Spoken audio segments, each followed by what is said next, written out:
The building known as the Stationery Factory has a history that dates back to a time when industrial mills could be found up and down the Housatonic River and ruled the day. Like so many other mill buildings, it's been repurposed now and houses over 20 individual businesses, including a craft brewery and restaurant that could be looked at as a modern-day assembly line of a different kind. Connecting Point's Brian Sullivan paid a visit to the Shire Brewhouse and brings us the story. The Central Berkshires town of Dalton, Massachusetts is a place that roughly 6,500 people call home. It's where one kid grew up to win a World Series, make the All-Stars for his hometown Boston Red Sox, and have a sports complex named after him. Like many towns out this way, the Housatonic River lives here too, carving through the landscape past old mill buildings like this one. It's also where the United States gets its currency paper from, and not too long ago, Crane & Company had a stationery division here at 63 Flansburgh Ave. It may not be the paper factory it once was, but the building now houses over 20 businesses, some of them miniature factories in their own right.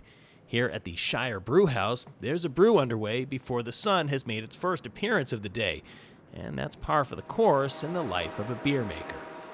Typical brew day is 8 to 10 hours all told from start to finish.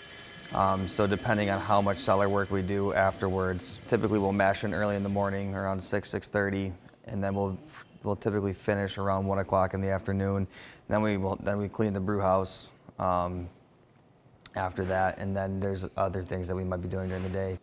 Shire Brewhouse is the brainchild of co-owners Nick Whalen and childhood friend Andrew Crane, who opened the doors to this 8,000 square foot basement brewery restaurant in the summer of 2017.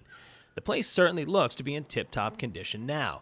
That's thanks in no small part to brew team member Mark Geibel, who was tasked with the carpentry work to make it look this way, before it became the brew house, and before he was one of the brewers.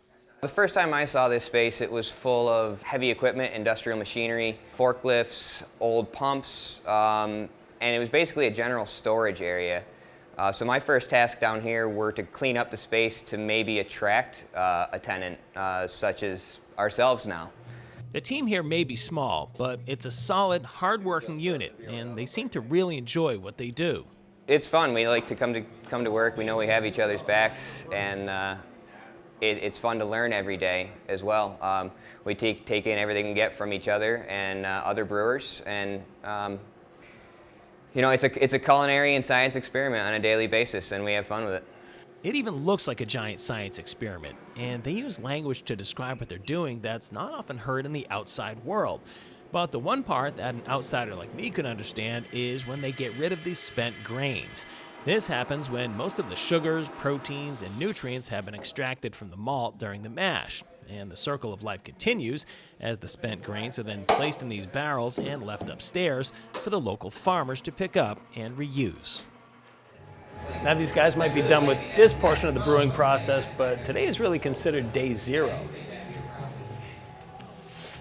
Next up is the fermentation process, and that will probably take about 2 weeks before they can start putting it into barrels and cans. Luckily, they've got plenty of those barrels in stock, so they can have 12 on tap here at the bar.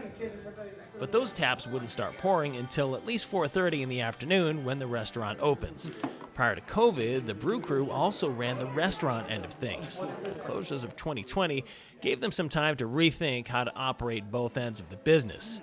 Enter Berkshire Culinary Group and Chef Matt Motter with a solution.